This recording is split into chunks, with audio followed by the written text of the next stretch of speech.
Hello everyone, welcome to B two studies. पढ़ेगा India तभी तो बढ़ेगा इंडिया। माय नेम इज दर्शित जैन और आज हम शुरू करने जा रहे हैं Indian banking history and system कि क्या भारतीय बैंकिंग का इतिहास रहा है, क्या उसकी प्रणाली है, कहां से बैंकिंग शुरू हुई, क्यों बैंकिंग की जरूरत पड़ी। इन सब बातों पर अपन विचार विमर्श करने का आगे प्रोसेस शुरू करेंगे। ओके, स्टार्ट करें, लेट्स इट गो। और आज हम एक बहुत बेसिक सा टॉपिक लेकर आ रहे हैं। सबसे पहले जहां पर हम बात कर रहे हैं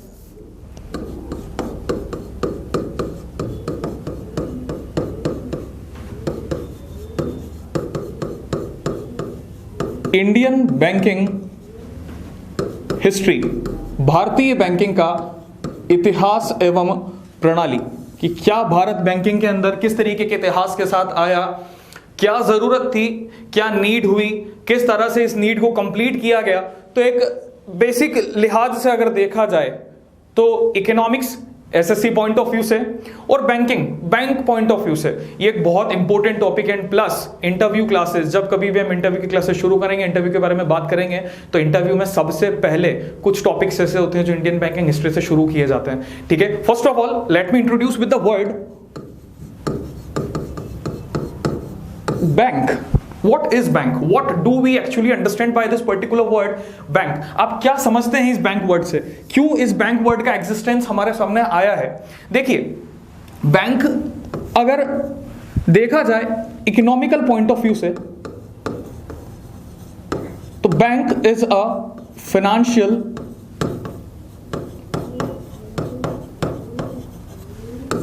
इंस्टीट्यूशन। बैंक एक वित्तीय संस्थान है। बैंक को हमने एक वित्तीय संस्थान बोला है जो किस तरीके का काम कर रहा है।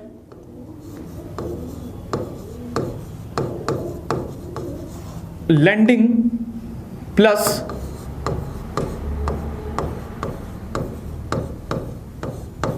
Deposit. Lending plus deposit. Lending का मतलब होता है किसी तरीके का ऋण बाजार में उधार देना, और डिपॉजिट का मीन हमारे सामने एक तरीके से हुआ कि अगर किसी भी तरीके का कोई जमा है, ग्राहक ने अगर किसी भी तरीके का पैसा अगर बैंक के पास में पुट किया है तो ये बोला जाएगा डिपॉजिट। ये बैंक के सबसे बेसिक फंक्शंस में से हैं। इसी के साथ साथ बैंक इसके अलावा भी और बहुत सारे कार्य करता है, जस्ट लाइक अकाउंट हैंडलिंग वगैरह करना, अलग अलग फैसिलिटीज देना, कुछ और दूसरे जो प्रोसेस हो गए इन्वेस्टमेंट वगैरह, ये सारे प्रोसेस, म्यूचुअल फंड्स वगैरह, ये अलग अलग तरीके के प्रोसेस है जो एक बैंक चला के चलता है। ठीक है, बट हम एक बहुत बेसिक लेवल पे बात करेंगे लैंडिंग एंड डिपॉजिट। ये दोनों जो फंक्शन हैं, ये दोनों फंक्शन बोले जाएंगे बैंक के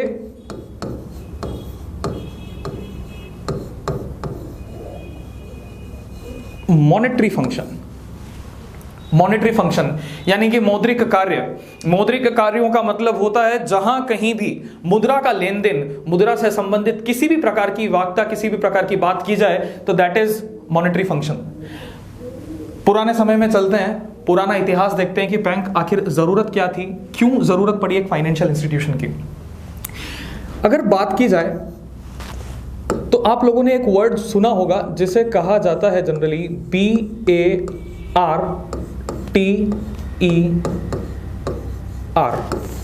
बार्टर। जैसा मेरा मानना है, जो लोग कॉमर्स स्टूडेंट हैं वो लोग इस शब्द से काफी वाकिफ होंगे। बार्टर का मीनिंग होता है एक्सचेंज ऑफ गुड्स, वस्तु विनिमय। जहां बात की जाए वस्तु विनिमय की, वस्तु विनिमय से संबंधित आप यह समझिएगा कि यदि कभी भी किसी भी समय किसी एक वस्तु के बदले में किसी दूसरी वस्तु को अगर खरीदा या बेचा जा रहा है, that is known as barter.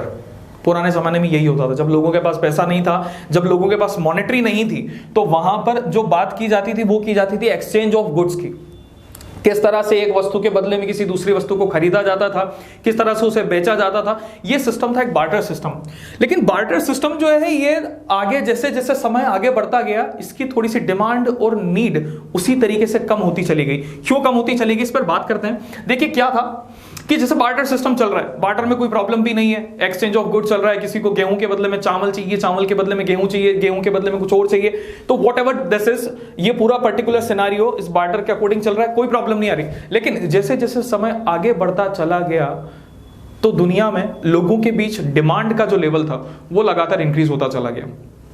अब समझिएगा, डिमांड की बात करें, डिमांड मांग, जैसे जैसे डिमांड आगे बढ़ती चली जाएगी वैसे वैसे समझिएगा कि हो सकता है कि रिसोर्सेज जो हैं वो भी नेचर में कम होते चले जाएं। जरूरी नहीं है, हो सकता है कि नेचर में रिसोर्सेज कम होते चले गए हों। अब जो रिसोर्सेज नेचर में कम होते चले जाए उनकी वैल्यू को हम ये मान सकते हैं कि लगातार इनकी वैल्यू इंक्रीज होती रहेगी। Just like if we talk about diamond, in the current time diamond is less in resource in the nature. और अगर दूसरी तरफ अगर हम बात करें जस्ट लाइक वुड्स वगैरह, लकड़ियां वगैरह, they are plenty of, you can find so many of goods and services over there. तो अगर बात की जाए कि लकड़ियां आपको बहुत सारी मिल जाएंगी, क्या आप लकड़ियों का कंपैरिजन डायमंड के साथ कर सकते हैं? We can not. ठीक, इसी कारण कुछ इसी तरीके के रीजन थे। डिमांड हो गया, अवेलेबिलिटी हो गई, इन वैल्यूएशन हो गए, ये सारे कुछ कुछ मैटर्स थे। इन सारे फैक्ट्स की वजह से ये बार्टर सिस्टम आपके सामने नहीं चला और हम बात आ गई मॉनेटरी सिस्टम के ऊपर। वर्ल्ड में जनरली मॉनेटरी सिस्टम को शुरू करने वाला पहला देश बना China. China has introduced the particular monetary system. Monetary system इन्होंने मनी पर, करेंसी पर बात करना शुरू कर दिया इन 13th ऑफ सेंचुरी, 13वीं शताब्दी के आसपास इन्होंने जो है 13th ऑफ सेंचुरी में मॉनेटरी सिस्टम इंट्रोड्यूस किया गया चाइना के द्वारा। लेकिन हमारे यहां पर इस सिस्टम की बात, यानी कि हमारे यहां पर इन द सेंस अगर मैं बात करूं INDIA, इंडिया में मॉनेटरी सिस्टम की बात हुई थोड़े समय के पश्चात। किस तरह से? अभी हमने थोड़ी देर पहले देखा कि ये जो बैंक है, ये जो फाइनेंशियल सिस्टम, जितना भी फाइनेंशियल इंस्टीट्यूशन चल रहा है, this is particularly monetary system. यानी कि यहां से हम कहानी शुरू कर रहे हैं कि भारत में इस मॉनेटरी सिस्टम को शुरू करने के लिए सबसे पहले किस बैंक की बात की गई?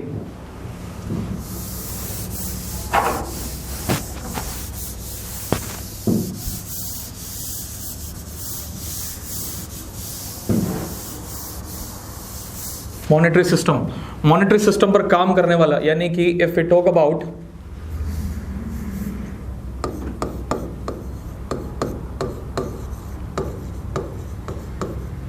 First bank in India, Bharat में पहले बैंक की अगर बात की जाए तो first bank in India was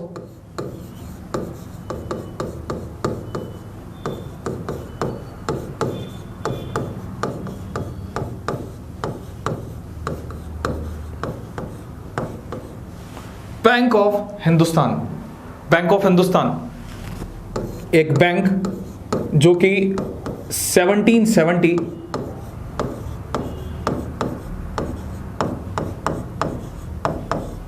Kolkata start किया गया ब्रिटिशर्स के द्वारा। 1770 एक कंपनी जिसका नाम अलेक्जेंडर एंड कंपनी के हाथों 1770 में कलकत्ता में एक बैंक शुरू किया गया, बैंक ऑफ हिंदुस्तान। इससे थोड़ा सा पहले चलते हैं, 1770 से पहले चलते हैं। अंग्रेज हमारे यहाँ पर 1600 में आ चुके थे, व्यापारिक दृष्टिकोण से आए थे, बिजनेस की बात करने आए थे, बात बिजनेस की चल भी रही थी। लेकिन जैसे जैसे उन्हें आगे पता चलता गया कि नहीं, हम भारत पर राज भी कर सकते हैं, तो फिर दो अलग अलग युद्धों के जरिए दो अलग अलग बैटल्स हुई, दो अलग अलग वॉर हुई, जिनको हम कहते हैं battle of Plassey and battle of Buxar.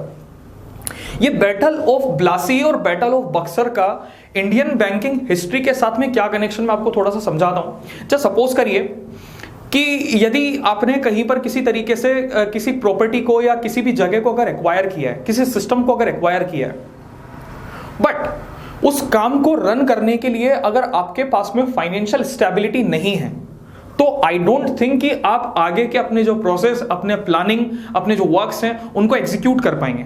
ऐसा भी मानना अंग्रेजों का भी था।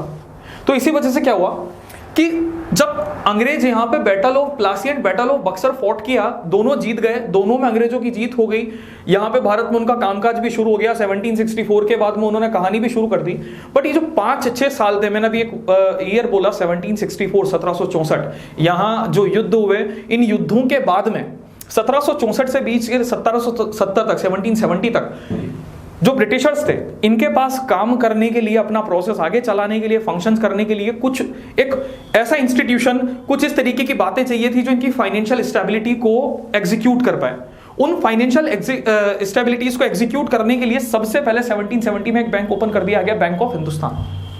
अलेक्जेंडर एंड कंपनी के द्वारा यह बैंक ओपन किया गया, लेकिन लेटर ऑन थोड़े समय के पश्चात इस बैंक को फंडिंग से रोक दिया गया बाय ब्रिटिश गवर्नमेंट। जब ब्रिटिश गवर्नमेंट की तरफ से फंडिंग रोक दी गई तो फिर यहां पे बात की गई कि जो फंड जनरेट किया जाएगा वो इंडियन मार्केट से जनरेट किया जाए, यानी कि भारतीय बाजार से जनरेट किया जाए। लेकिन भारतीयों ने इस बैंक के ऊपर इतना विश्वास नहीं किया, इतना ट्रस्ट नहीं किया। उसके दो कारण थे।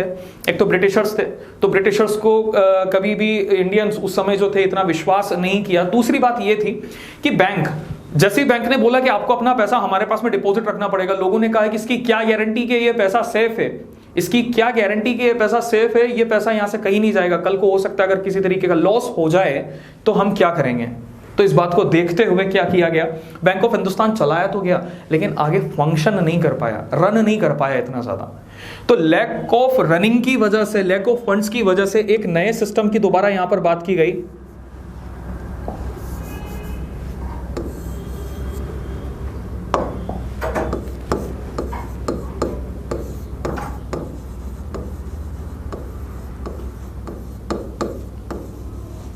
फर्स्ट कमर्शियल बैंक, पहला वाणिज्यिक bank, first commercial bank. First commercial bank के रूप में भारत में एक बैंक ओपन हुआ जिसे कहा जाता है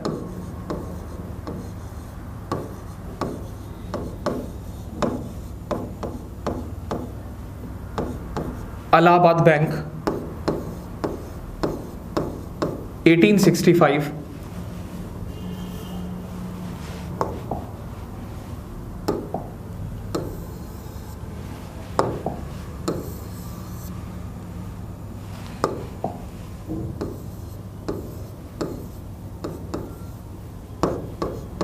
same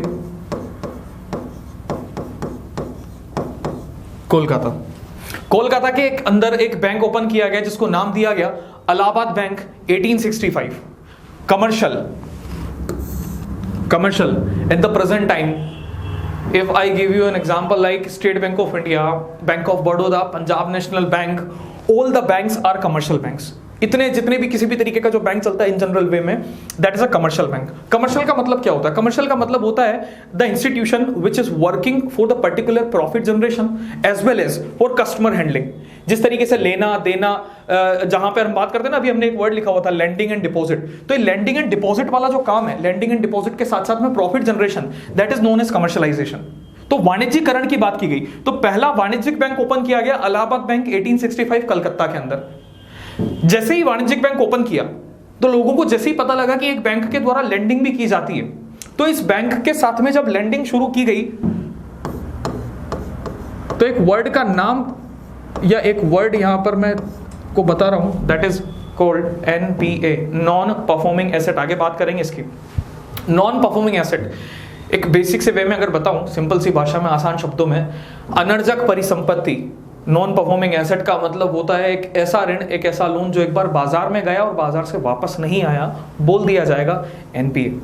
there are so many of people in India जिन्होंने भारत से लोन तो लिया, बैंकों से लोन तो लिया, लेकिन दोबारा इस लोन को वापस चुकाया नहीं, इसे कहा जाता है NPA। यही प्रणाली, यही प्रोसेस इलाहाबाद बैंक के साथ भी शुरू हो गया, NPA वाला।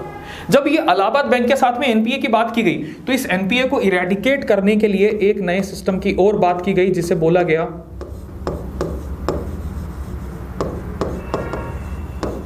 Limited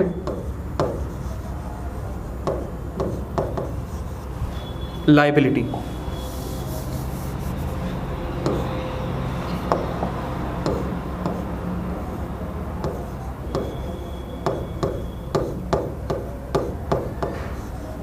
limited liability, first limited liability bank, पहला सीमित दायित्व वाला बैंक। हमारे सामने एक बैंक ओपन हुआ जिसका नाम है OUDH, OUDH,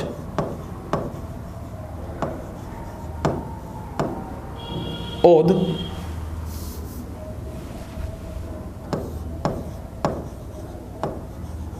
commercial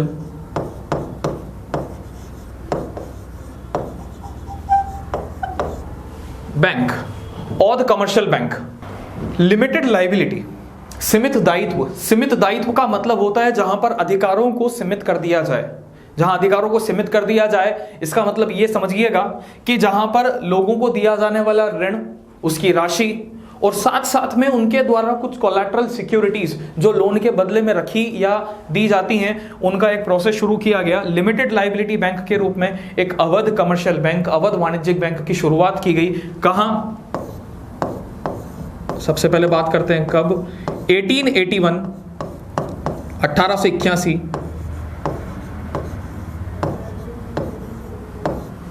Faizabad Uttar प्रदेश।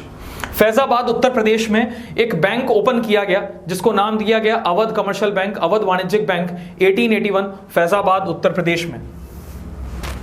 चलिए आगे बढ़ते हैं। Limited liability bank Awadh commercial bank 1881 Faizabad Uttar Pradesh में हमने ओपन किया। इस बैंक की एक खासियत थी, वो खासियत ये थी, आप लिखिएगा इसको, the first bank in which all the board of directors were Indian. यहीं से हमारे क्वेश्चंस की शुरुआत हो जाती है। Board of directors, board of directors, INDIAN,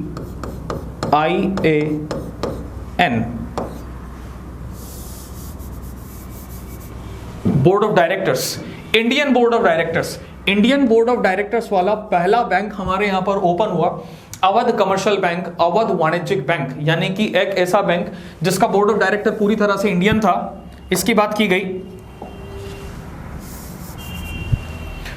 Indian board of director का मतलब यह था कि यहां जितने भी निदेशक मंडल के जो भी सदस्य बनाए गए थे, उन सारे सदस्यों को भारतीय समुदाय से चुना गया था। सभी सदस्य भारतीय थे। लेकिन इसका मतलब यह नहीं हुआ कि यहां पर लगने वाला पैसा या लगने वाली कैपिटल इंडियंस की है, नहीं। यहां पर कुछ पैसा भारतीयों का था, कुछ पैसा ब्रिटिशर्स का था, इस वजह से ये इंडियन बैंक नहीं कहलाया।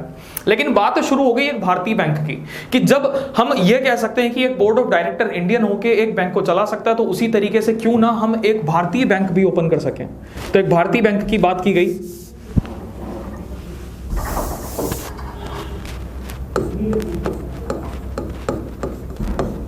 फर्स्ट इंडियन बैंक, पहला भारतीय बैंक, फर्स्ट इंडियन बैंक, पहला भारतीय बैंक ओपन किया गया। पहले भारतीय बैंक को यहां पर नाम दिया गया PNB, जिसे आप सब जानते हैं 1894, और एक जगह का नाम लाहौर। पंजाब नेशनल बैंक 1894 लाहौर के अंदर एक बैंक ओपन किया गया जिसे कहा गया भारत का पहला बैंक या फिर पहली भारतीय बैंक, फर्स्ट इंडियन बैंक, पहला भारतीय बैंक ओपन किया गया पंजाब नेशनल बैंक 1894 लाहौर में। इस बैंक की एक खासियत थी, इस बैंक को स्टार्ट करने वाले इन द सेंस की जिनके द्वारा ये बैंक एस्टैब्लिश किया गया है, इसकी प्रणाली शुरू की गई है, वो एक बहुत ही जाने माने स्वतंत्रता सेनानी लाला लाजपत राय हैं। ठीक है, ध्यान रखिएगा, Indian bank, first Indian bank, Punjab national bank is established by Lala Lajpat Rai. Lala Lajpat Rai sahab के द्वारा ये बैंक शुरू किया गया था, पंजाब नेशनल बैंक। बैंक बहुत अच्छा चल रहा है, कोई प्रॉब्लम नहीं है, कोई इशू नहीं आ रहा है, सब कुछ अच्छा चल रहा है। एक अच्छे फ्लो के साथ इस बैंक ने काम करना शुरू किया, भारतीय लोगों ने इस बैंक के साथ में काम करना शुरू किया, बिजनेस अच्छा चल रहा है, सब all the things were good. अब जैसे जैसे पीएनबी आगे बढ़ता चला गया तो बात आई कि क्यों ना पीएनबी की तरह और भी कई सारे स्वदेशी बैंक हो, और भी कई सारे स्वदेशी बैंक चले, कुछ ऐसे बैंक हो जिनके अंदर भारतीयों का पैसा लगा हो, भारतीयों के द्वारा संचालित हो। तो एक आंदोलन शुरू किया गया भारत में जिसे कहा गया स्वदेशी आंदोलन, स्वदेशी मूवमेंट, महात्मा गांधी के द्वारा चलाया गया था। स्वदेशी मूवमेंट के तहत भारत में बहुत सारे अलग अलग तरीके के इंस्टीट्यूशंस बने, बहुत सारे अलग अलग तरीके के बैंक्स बनाए गए जिनकी प्रणाली को इस तरीके से शुरू किया गया। बट इशू कहां आकर खड़ा हुआ, इसकी अगर बात की जाए तो एक छोटा सा टर्म ये मैं यहां पर लिखता हूं,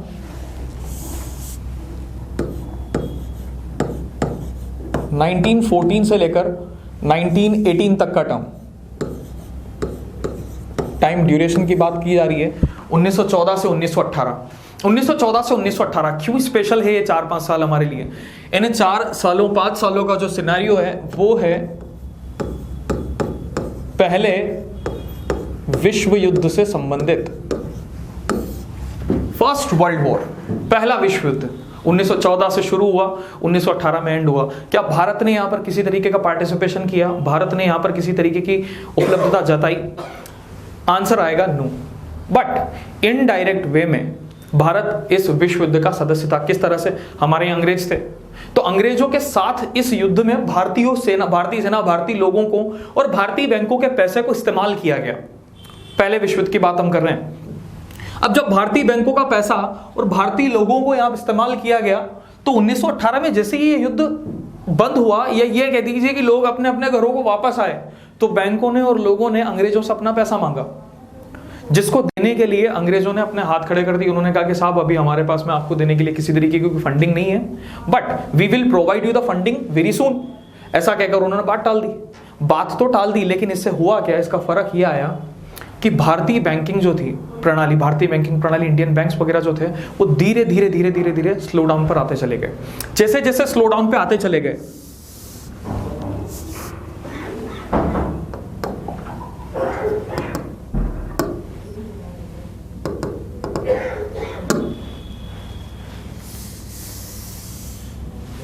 जैसे जैसे स्लो डाउन पे आते चले गए,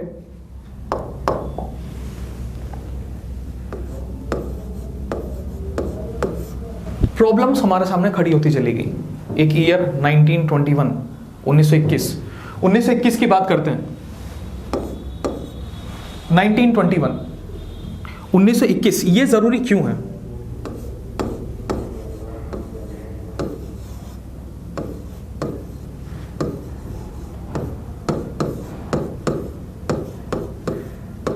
the great dividing year, the great dividing year, महान विभाजक वर्ष। महान विभाजक वर्ष, महान विभाजक वर्ष क्यों कहा गया? 1921 की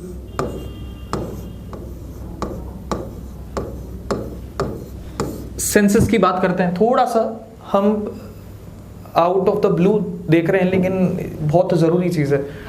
जो लोग यूपीएससी के थ्रू या फिर किसी बड़े एग्जाम के या फिर एसएससी में अगर बात की जाए, तो कभी इस तरीके के कंसेप्चुअल क्वेश्चंस पूछ लिए जाते हैं एग्जाम में।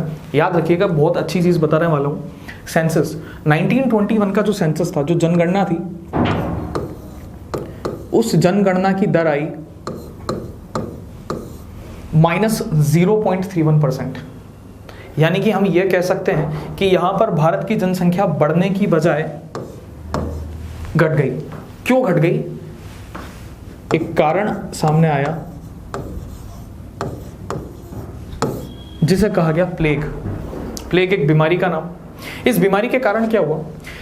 जैसे ये बीमारी भारत में फैलना शुरू हुई, इस बीमारी के कारण ज्यादा से ज्यादा लोगों, बच्चों और महिलाओं पर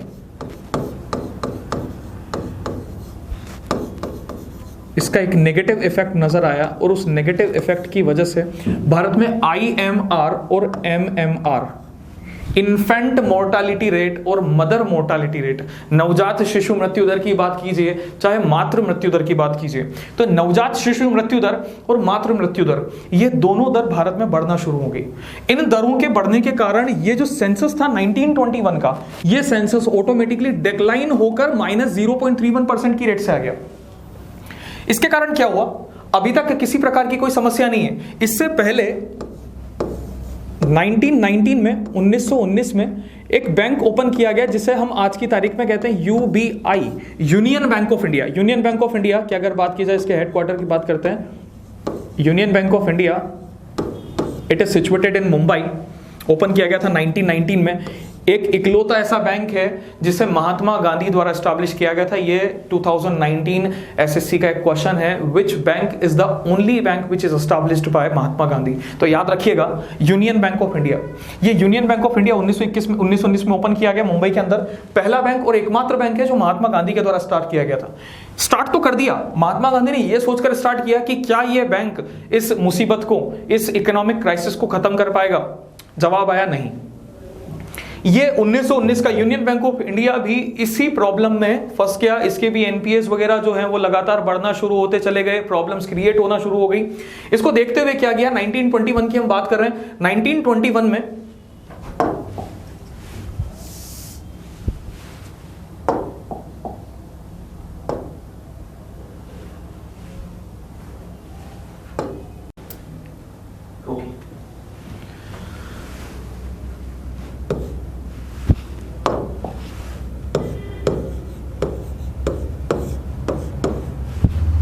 1921, 1921, यहां कुछ नाम लिखता हूं, दो वर्ड लिख रहा हूं।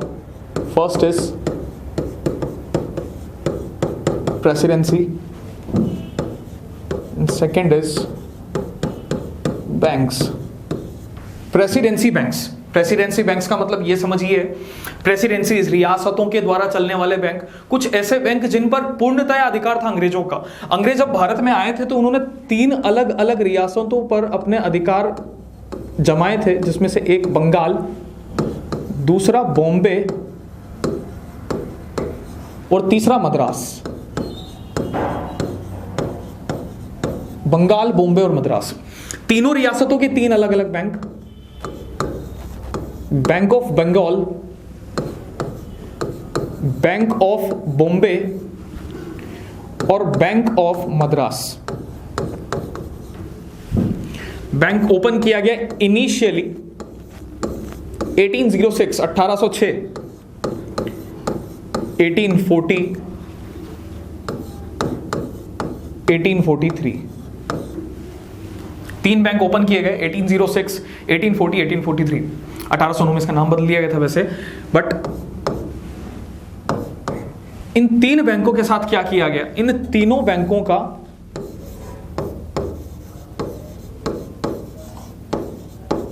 अमालगेमेशन किया गया।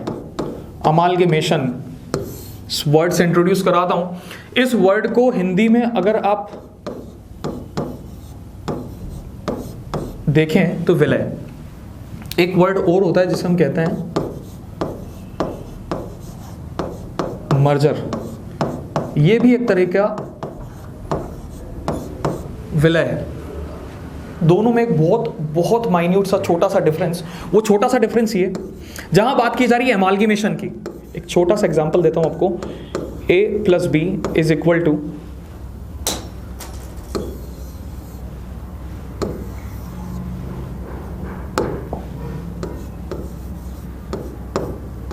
C, that is अमालगेमेशन। जहां बात की जाए मर्जर की, a + b = आइदर a और b। कहने का सेंस ये,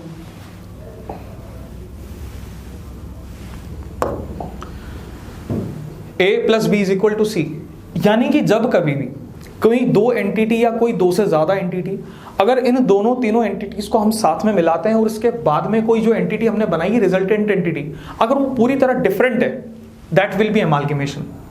सेम इज हम bank of Baroda, sorry bank of Bombay, Madras और बंगाल के साथ में कर रहे हैं। इन तीनों बैंकों को जब विलय किया गया तो एक कॉमन बैंक बनाया गया जिसे नाम दिया गया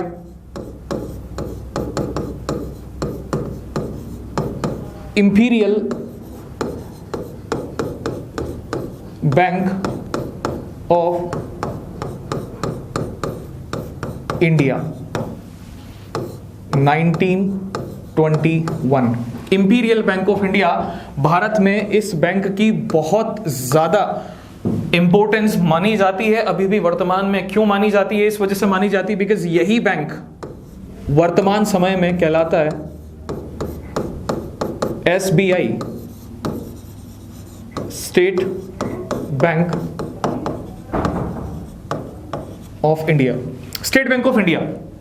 अब सवाल यहां पर यह खड़ा होता है, जो कि generally exam point of view से काफी जरूरी है, किस वर्ष IBI यानी कि imperial bank of India, imperial bank of India को स्टेट बैंक ऑफ इंडिया में कन्वर्ट किया गया?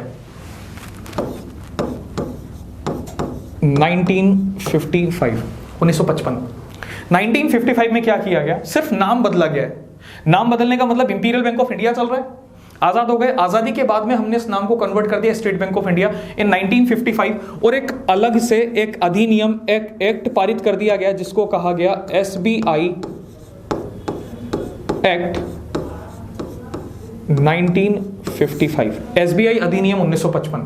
अधिनियम शब्द से आप क्या समझते हैं? अधिनियम शब्द, अधिनियम का अर्थ ये समझिएगा, जब कभी भी कोई भी इंस्टीट्यूशन, किसी भी तरीके का संस्थान अपने सेपरेट नियम कानून, अपने अलग से नीति निर्देश चलाना शुरू कर दे, उसे बोला जाता है एक्ट।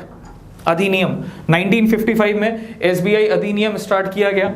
इस एसबीआई अधिनियम के चलते यह बैंक भारत का पहला ऐसा बैंक बना जो सरकारी तंत्र के अनुसार आगे के समय में फंक्शन करना शुरू कर दिया गया। State bank of India act 1955। इसी पर बात करते हैं थोड़ी सी। अगर उस समय की अगर मैं बात करूं तो आपको एक नाम बताता हूं यहां पर, शायद आप लोगों ने सुना भी हो,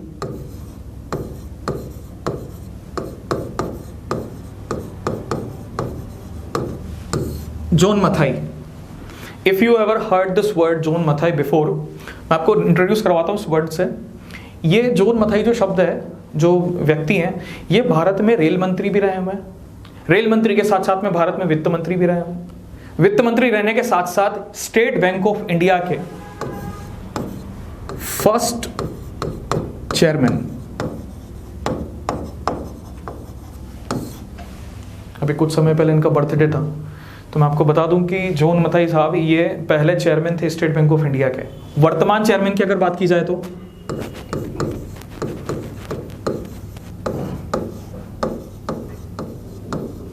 mister Rajneesh Kumar, he is the present chairman. Present chairman mister Rajneesh Kumar, ये वर्तमान अध्यक्ष हैं स्टेट बैंक ऑफ इंडिया के।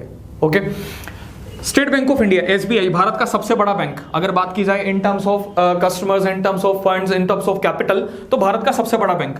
इन्हीं बैंक के साथ में बैंक ऑफ, जो हमने बात की, Bank of Bengal, bank of Bombay और बैंक ऑफ मद्रास, तीनों बैंकों को मिलकर बना है। अलग अलग रियासतों, तीनों रियासतों से मिलकर बना है। उसी तरह से क्या था कि भारत में और भी बहुत सारी अलग अलग तरीके की रियासतें थी, उन रियासतों की भी अपने अपने एक अलग अलग बैंक बनाए गए थे। 1959 में बात आई कि इन दूसरे रियासती बैंकों को भी क्यों ना स्टेट बैंक ऑफ इंडिया के साथ में मिला दिया जाए। जब बात रियासतों के पास में गई तो उन्होंने इस आइडिया से या इस प्रपोजल से नकार दिया, लेकिन सहमति यहां बनी कि हो सकता है कि आगे चलकर हम स्टेट बैंक ऑफ इंडिया के साथ में एसोसिएट्स की तरह काम कर सकें। एसोसिएट्स का मतलब होता है सहयोगी। सहयोगी का मतलब ये कि किसी के अंडर में नहीं है। एसोसिएट का मतलब हो गया एक साथ काम करने वाला, यानी कि स्टेट बैंक ऑफ इंडिया के साथ में काम करने के लिए कुछ बैंकों को बनाया गया। जो रियासती बैंक थे उनको एसबीआई का एसोसिएट्स बना दिया गया। कब? 1959। इसी को बोला जाता है एसबीआई एसोसिएट नेशनलाइजेशन, या फिर हम कहते हैं अटैचमेंट। एसबीआई सहयोगियों का राष्ट्रीयकरण या इनके जुड़ाव की प्रक्रिया देखी जाए 1959 में पूर्ण की गई।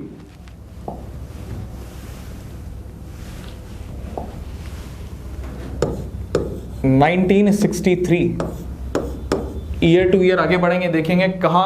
अभी सिर्फ हम स्टेट बैंक ऑफ इंडिया की बात कर रहे हैं, उस बैंकिंग में क्या स्टेट बैंक ऑफ इंडिया के साथ चल रहा है, उसके बाद जाकर हम बाकी के जो दूसरे बैंक हैं उनके ऊपर आएंगे।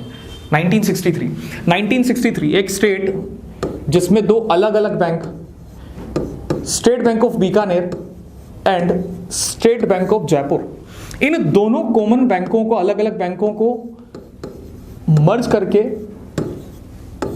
एक बैंक में कन्वर्ट कर दिया गया, जिसे कहा गया state bank of Bikaner and Jaipur. आप लोगों ने पहले 2017 से पहले तक जो नाम सुना हुआ था उस नाम की बात कर रहे हैं हम। राजस्थान के अंदर जो bank state bank of India group का associate state bank of Bikaner and Jaipur, इसको फॉर्म किया गया 1963 में। 1963 से पहले का एक शब्द 1962, एक ईयर 1962 में हमारी एक वॉर हुई, हमारी एक युद्ध हुई, लड़ाई हुई। किसके साथ? चाइना के साथ, इंडो चाइना वॉर 1962 की इस वॉर के बाद में भारत में फाइनेंशियल चेंजेस की बात की गई थी। उन फाइनेंशियल चेंजेस को देखते हुए कि कहां स्टेट बैंक ऑफ इंडिया के कौन कौन से ऐसे एसोसिएट्स हैं जिनकी फंक्शनिंग, जिनका वर्किंग एक बेसिक लेवल पे थोड़ा सा कम है, ये धीरे धीरे कम होता जा रहा है, नंबर ऑफ कस्टमर जिनके थोड़े से डाउन होते चले जा रहे हैं। तो ऐसे दो bank, state bank of Bikaner, state bank of Jaipur, इन दोनों को मर्ज करके हमने कॉमन बैंक बना दिया state bank of Bikaner and Jaipur. सिर्फ हमने अभी state bank of Bikaner and Jaipur बनाया है, एसोसिएट की बात की, अभी भी एक अलग बैंक है, मर्ज नहीं किया है। यानी कि यहां पर ये जो नेशनलाइजेशन अटैचमेंट तो था इन एसोसिएट बैंक्स का, वो एसोसिएट बैंक्स थे 8। स्टेट बैंक ऑफ बीकानेर भी उसमें शामिल है, स्टेट बैंक ऑफ जयपुर भी उसमें शामिल है। अब एक कॉमन बैंक बना दिया, यानी कि 8 से घटकर ये बैंक रह चुके हैं 7 एसोसिएट्स।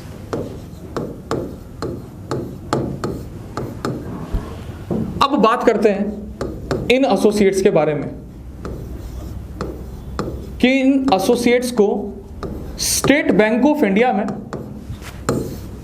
कब मर्ज किया गया। स्टेट बैंक ऑफ इंडिया के अंदर जो मर्जर की बात की गई, merger in SBI, merger in SBI start हुआ in the year 2008।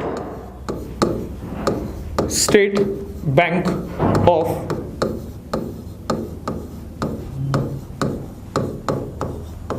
Saurashtra, state bank of Saurashtra, Saurashtra is in, वर्तमान समय में अगर बात करें तो सौराष्ट्र एक जगह जो कि गुजरात में स्थित है, इसकी बात की गई।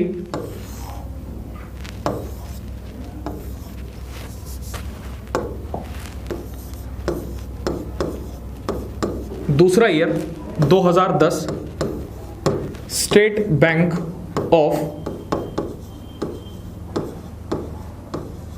Indore, Indore is in MP, Madhya Pradesh. 2008 में सबसे पहला मर्जर किया गया सौराष्ट्र का। यह question generally state bank of India PO के अंदर बहुत बार पूछा जा चुका है कि पहला एसोसिएट कौन सा है स्टेट बैंक ऑफ इंडिया का जिसे मर्ज किया गया था।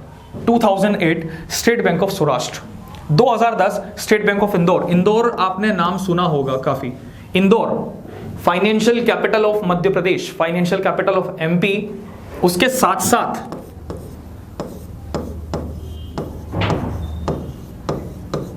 Cleanest city of India, Bharat का सबसे स्वच्छ शहर।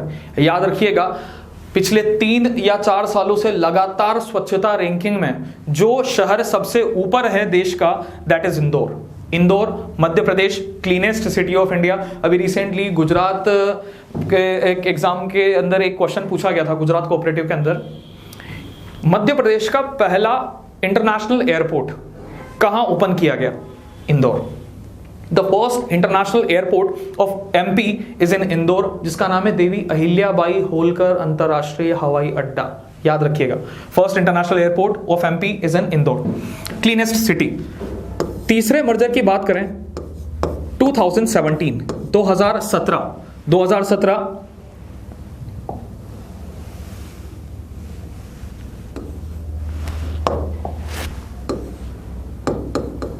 State bank of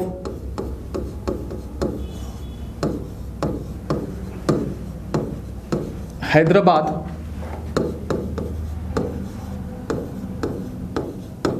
Mysore,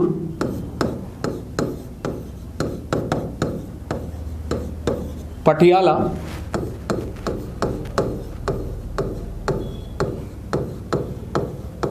Travancore, SBBJ और BMB। BMB मीन्स भारतीय महिला बैंक। इन सभी बैंकों को मिलाकर एट लास्ट एक बैंक क्रिएट किया गया which is state bank of India 2017 में। जो भी एसोसिएट्स थे, इन सभी एसोसिएट्स का मर्जर करके हमने एक कॉमन बैंक बना दिया है जिसे हमने नाम दिया है यहां पर state bank of India 2017। Bharat का सबसे बड़ा बैंक, भारत का सबसे बड़ा bank which is approximately have 24,000 plus branches in India and 59,000 plus ATMs across India। याद रखिएगा, 24,000 plus branches, 59,000 plus ATM. Generally ये क्वेश्चन इंटरव्यू में पूछा जाता है कि क्या आप स्टेट बैंक ऑफ इंडिया के ब्रांचेस और उनकी एटीएम से वाकिफ हैं? तो याद रखना कि भारत का सबसे बड़ा बैंक है, सरकारी बैंक है। सरकारी इन द सेंस हम इसे सरकारी नहीं कहकर एक पब्लिक सेक्टर बैंक बोलेंगे। Public sector, there is a big difference between government sector and public sector. Government sector का मतलब ये समझना कि गवर्नमेंट सेक्टर वो एंटिटी हुई जो पूरी तरह सरकार द्वारा संचालित है, सरकार के हाथों चल रही है। लेकिन पब्लिक सेक्टर की अगर बात की जाए तो पब्लिक सेक्टर एक इस तरीके की बॉडी है, इस तरीके का इंस्टीट्यूशन जिसमें ज्यादा से ज्यादा हिस्सा सरकार का हो लेकिन पूरी तरह सरकारी नहीं हो। स्टेट बैंक ऑफ इंडिया का एक्ट है, स्टेट बैंक ऑफ इंडिया इस तरीके से 24,000 प्लस ब्रांचेस के साथ में 59,000 प्लस एटीएम्स के साथ में रन करना शुरू हुआ। पब्लिक सेक्टर बैंक है, भारत का सबसे बड़ा बैंक है। यह कहानी स्टेट बैंक ऑफ इंडिया की है। यहां तक हमने स्टेट बैंक ऑफ इंडिया के बारे में बात की है। अब स्टेट बैंक ऑफ इंडिया के अलावा भी हमारे पास में भारत में और भी कई सारे बैंक्स हैं। हमारे पास यहाँ पे और भी कई सारे बैंक्स हैं जो रन करते हैं, जिन्हें हम जनरली नेशनलाइज्ड बैंक्स कहते हैं। नेशनलाइजेशन, राष्ट्रीयकरण, क्या समझते हैं आप राष्ट्रीयकरण से? राष्ट्रीयकरण का अर्थ इतना सा समझ लीजिएगा, जब कभी भी किसी भी निजी संस्थान को, एक प्राइवेट सेक्टर एंटिटी को एक पब्लिक सेक्टर एंटिटी में कन्वर्ट किया जा रहा है to stop the diversification, to stop the diversity, अलग अलग जो रूल्स एंड रेगुलेशंस हैं उन रूल्स एंड रेगुलेशन को कम करने के लिए जब कभी भी सरकार निजी संस्थानों को सार्वजनिक संस्थानों में परिवर्तित कर दे, इसे बोला जाएगा राष्ट्रीयकरण, नेशनलाइजेशन। पब्लिक सेक्टर में कन्वर्ट कर दिया गया प्राइवेट सेक्टर को, यानी कि कह दें कि जब कभी भी अगर हम बात करें नेशनलाइजेशन ऑफ बैंक्स की, बैंकों का राष्ट्रीयकरण, बैंकों के राष्ट्रीयकरण का अर्थ हुआ कि प्राइवेट सेक्टर्स जो बैंक्स थे, इन सारे प्राइवेट सेक्टर्स को पब्लिक सेक्टर में कन्वर्ट किया जा रहा है। ऐसा कब हुआ?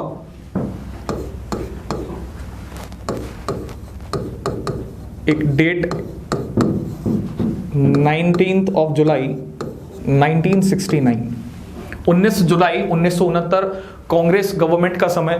कांग्रेस गवर्नमेंट के द्वारा भारत में पहली बार 14 बैंक्स, 14 बैंकों का राष्ट्रीयकरण कर दिया गया। कैसे 14 बैंक? वो 14 बैंक जिनका एनडीटीएल अथवा कैपिटल 50 करोड़ प्लस था, जिनका एनडीटीएल या कैपिटल कह दीजिए 50 करोड़ से ऊपर था, 50 करोड़ या उससे ज्यादा। ऐसे 14 बैंकों को 19 जुलाई 1969 में नेशनलाइज कर दिया गया, यानी कि पब्लिक सेक्टर में कन्वर्ट कर दिया गया। दूसरे राष्ट्रीयकरण की प्रक्रिया अपनाई गई 15 अप्रैल 1980, 15 अप्रैल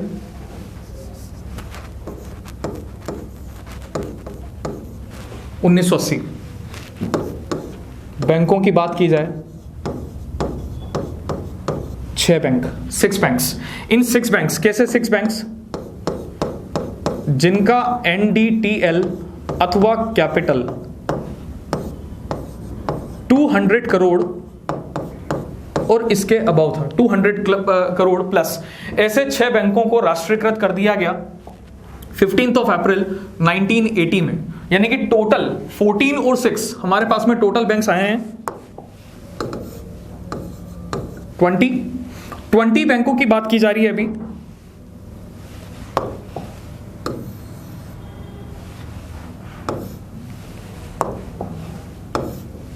बीस बैंक, इन 20 बैंकों से एक बैंक को बाद में मर्ज कर दिया गया किसी दूसरे बैंक के साथ। किस बैंक के साथ में? एक बैंक है जिसका नाम था new bank of India. New bank of India has been merged with PNB, Punjab national bank, in the year 1993। 1993 में एक बैंक था जिसका नाम है new bank of India. New bank of India को मर्ज कर दिया गया पंजाब नेशनल बैंक के साथ में, और बैंकों की संख्या रह गई यहां पर 19 राष्ट्रीयकृत बैंक कहे गए भारत के। इन 19 बैंकों से भी लास्ट ईयर, यानी कि अगर हम बात करें 2019 की, 2019 की, 2 बैंकों को अन्य किसी और दूसरे बैंक के साथ मर्ज कर दिया गया और बैंकों की संख्या रह गई 17। कौन कौन से बैंक? देना प्लस विजय, देना और विजया इन दोनों बैंकों को मर्ज किया गया है बैंक ऑफ बड़ौदा के साथ।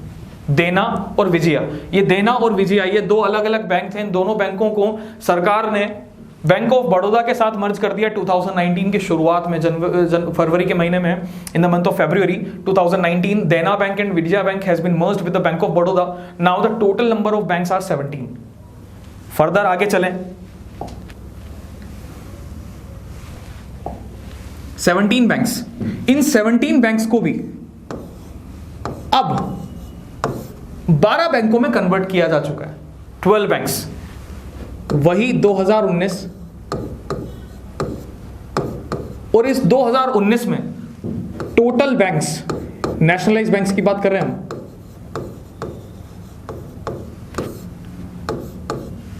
Is now 12। ये 12 बैंक, आगे सरकार की प्लानिंग है कि हो सकता माइट बी पॉसिबल इन 12 बैंकों का नंबर कम करके 8 कर दिया जाए, 8 टोटल पब्लिक सेक्टर बैंक्स कर दिए जाएं। 8 बैंकों की बात की जा रही है। देख लीजिए यहां पर 2 शब्द की बात आई थी कुछ समय पहले, अभी हमने एक शब्द, यहां पर एक वर्ड आया which is this NDTL, net demand and time liability. मैं आपको इस शब्द से इंट्रोड्यूस करा देता हूं पहले, फिर हम वापस वहीं पर आएंगे।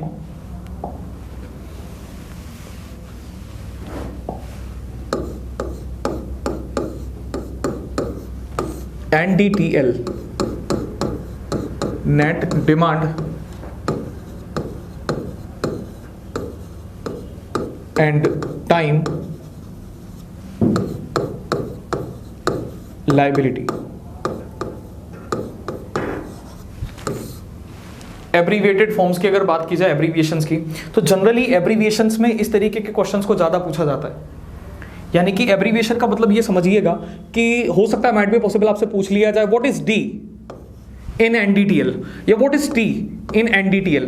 तो याद रखिएगा अगर ये डी बता दिया गया, इसका एक फ्री का अगर 1 नंबर मिल रहा है तो कोई बुरा नहीं है, बहुत अच्छी चीज है ये कि अगर आप यहां पर अगर बता देते हैं डी इज डिमांड तो आपको 1 नंबर यहां पर दे दिया जाएगा। तो हमेशा याद रखिएगा जब कभी भी कोई भी एब्रीविएटेड फॉर्म आए, कोई इस तरीके की फॉर्म आए जिसको हम विस्तारित कर सकते हैं, संक्षिप्तीकरण से हटकर विस्तार की अगर बात की जाए तो वो बोला जाएगा एब्रीविएशन। तो net demand and time liability. अब net demand and time liability इसके साथ में मैं यहां पे कुछ नाम लिखता हूं।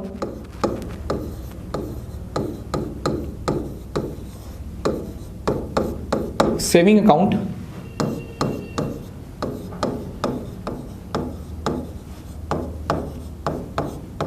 करंट अकाउंट,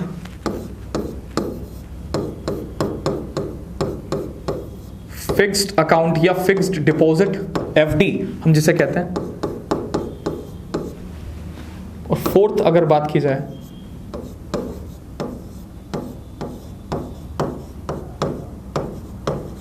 रिकरिंग अकाउंट या आरडी।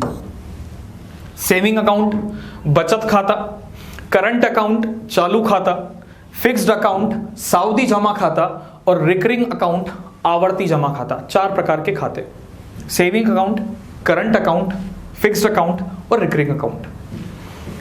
सेविंग अकाउंट और करंट अकाउंट, इन दोनों अकाउंट्स को मैं डिमांड लाइबिलिटीज के साथ में लेकर जा रहा हूं या डिमांड लाइबिलिटी के फॉर्म में बोल रहा हूं। क्यों, ऐसा क्यों? सेविंग अकाउंट और करंट अकाउंट ये दोनों डिमांड डिपॉजिट या डिमांड लाइबिलिटी कहे जाएंगे क्योंकि यहां पर किसी भी प्रकार की टाइम की कोई बाउंडेशन नहीं है। जब सपोज करिए, जैसे मैं आपको बताता हूं, हम एक बेसिक से कस्टमर्स है बैंक के लिए, तो हम जनरली जो अकाउंट बैंक में ओपन करवाते हैं दैट इज सेविंग अकाउंट, और जो अकाउंट फर्म्स वगैरह के द्वारा, बिजनेस पर्संस के द्वारा, इनके द्वारा ओपन करवाया जाता है दैट इज करंट अकाउंट। ये दोनों के दोनों अकाउंट डिमांड अकाउंट कहलाते हैं क्योंकि यहां पर टाइम की किसी तरीके की बाउंडेशन नहीं है, जैसे कि इन दोनों में, फिक्स्ड में और रिकरिंग में। यानी कि अगर आपने किसी एक फिक्स्ड टाइम ड्यूरेशन के लिए एफडी या आरडी ओपन करवाई है तो उससे पहले आप उसे ब्रेक नहीं करवा सकते। ब्रेक करवा सकते हैं लेकिन उस केस में क्या होगा कि आपको दिया जाने वाला जो इंटरेस्ट था वो इंटरेस्ट वहां पे रोक दिया जाएगा, उस ब्याज को वहां पर रोक दिया जाएगा या कम कर दिया जाएगा। कुछ भी केस बन सकता है, it depends on the bank norms. हमने इन्हें बोला है डिमांड, और ये दोनों कहे जाएंगे टाइम डिपॉजिट यानी कि अगर ये कह दिया जाए कि एक पूरे सेशन में, पूरे डे में बैंक ने चारों अकाउंट्स के जरिए, चारों खातों के जरिए जितना भी बिजनेस किया है वो पूरा बिजनेस उनका कहलाएगा एनडीटीएल। यानी कि अकाउंट्स के जरिए, खातों के जरिए एक बैंक के द्वारा किया गया व्यापार उसका एनडीटीएल बोला जाएगा। यानी जितना ज्यादा व्यापार बैंक का, जितने ज्यादा नंबर ऑफ कस्टमर्स, जितने ज्यादा अकाउंट्स, उतना ज्यादा बैंक का एनडीटीएल इंक्रीज होता चला जाएगा। जितना बैंक का इंक्रीज होता चला जाएगा एनडीटीएल, उतनी बैंक की कैपिटल भी इंक्रीज मान ली जाएगी। दैट्स व्हाई वी से कि भारत में सबसे बड़ा जो कैपिटलाइज वाइज अगर बैंक की अगर हम बात करें तो दैट इज एसबीआई। अभी हमने थोड़ी देर पहले बात की थी स्टेट बैंक ऑफ इंडिया की, और हम जानते भी कि भारत का सबसे बड़ा बैंक है। क्यों है? उसका कारण ये है क्योंकि बैंक का एनडीटीएल ही ज्यादा है, नंबर ऑफ कस्टमर्स ही ज्यादा है। जब नंबर ऑफ कस्टमर्स ही ज्यादा है, नंबर ऑफ अकाउंट ज्यादा होंगे। जब नंबर ऑफ अकाउंट ज्यादा होंगे तो ऑटोमेटिकली समझ लीजिए कि net demand and time liability bank की इंक्रीज होती चली जाएगी, और यही बैंक की कैपिटल को भी इंक्रीज करेगा। इसलिए ये शब्द जो है एनडीटीएल इन चारों खातों से जुड़ा हुआ है। इन चारों खातों के बारे में एक छोटी सी इंफॉर्मेशन देता हूं। जनरली कई बार एक क्वेश्चन बनता है कि बताइए किस खाते में ब्याज नहीं दिया जाता। ठीक है, in which of the account there are no provision of interest? Current account, no interest. अब जब ब्याज ही नहीं मिल रहा है तो फिर अकाउंट क्यों ओपन करवाया जाए? हो सकता है कुछ फायदे हों। एक टर्म यहां पर आया OD. OD is overdraft facility. Overdraft का मतलब क्या होता है? ओवरड्राफ्ट का मतलब ये समझिएगा credit facility. Credit facility in the sense कि जैसे मान लीजिए अगर आपके खाते में पैसा नहीं है बट आपको पैसे की जरूरत है, तो उस वक्त में आपकी एक ओडी लिमिट के जरिए, जो भी आपकी ओडी लिमिट है वॉट एवर इट इज, उस ओडी लिमिट के जरिए आप वहां से किसी भी तरीके का ट्रांजेक्शन कर सकते हैं, ये फैसिलिटी। इसके अलावा नो ट्रांजेक्शन लिमिट, किसी तरह की ट्रांजैक्शन लिमिट नहीं होती। आप चाहे जितने ट्रांजैक्शन इस करंट अकाउंट के जरिए कर सकते हैं। जितने ट्रांजैक्शन आपको करने हैं उतने ट्रांजैक्शन अलाउ किए जाते हैं करंट अकाउंट के अंदर। इसलिए जनरली जो फर्म्स होती हैं, जो बिजनेसमैन होते हैं, जो लोग इस तरीके से कंपनीज बिजनेस वगैरह चलते हैं जहां पर वो current account opening, current account handling की जाती है। हम लोगों के जरिए जो अकाउंट हैंडल किया जाता है that is saving account, fixed account FD और आरडी, सावधि जमा खाता और आवर्ती जमा खाता। इन दोनों में सिर्फ एक ही बात है कि इनकी समय सीमा, इनकी समय सीमा की अगर बात की जाए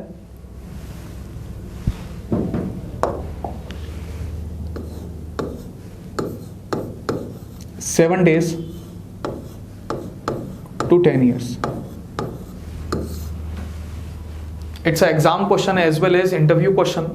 एफडी और आरडी न्यूनतम से अधिकतम किस समय से लेकर कितने समय तक ओपन किए जा सकते हैं? 7 दिन से लेकर 10 साल। एक और डिफरेंस, जहां हम फिक्स्ड अमाउंट की बात करते हैं, फिक्स्ड अकाउंट की बात करते हैं, यहां पर जो डिपॉजिट करवाया जाएगा वो होगा one time deposit.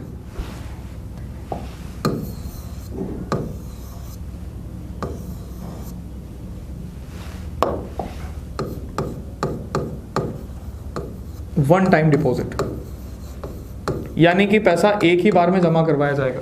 If we talk about recurring account, यहां बात की जाएगी इंस्टॉलमेंट डिपॉजिट, यानी कि किश्तों में पैसा जमा करवाया जाएगा। जहां पर एक साथ एक मुश्त पैसा जमा करवा दिया जाए दैट इज एफडी, जहां पर किश्तों में पैसा जमा करवाया जाए दैट इज आरडी। 7 दिन 10 साल दोनों का टाइम ड्यूरेशन है। 7 दिन से लेकर 10 साल तक के लिए एफडी भी ओपन की जाती है और 7 दिन से लेकर 10 साल तक के लिए आरडी भी ओपन की जाती है।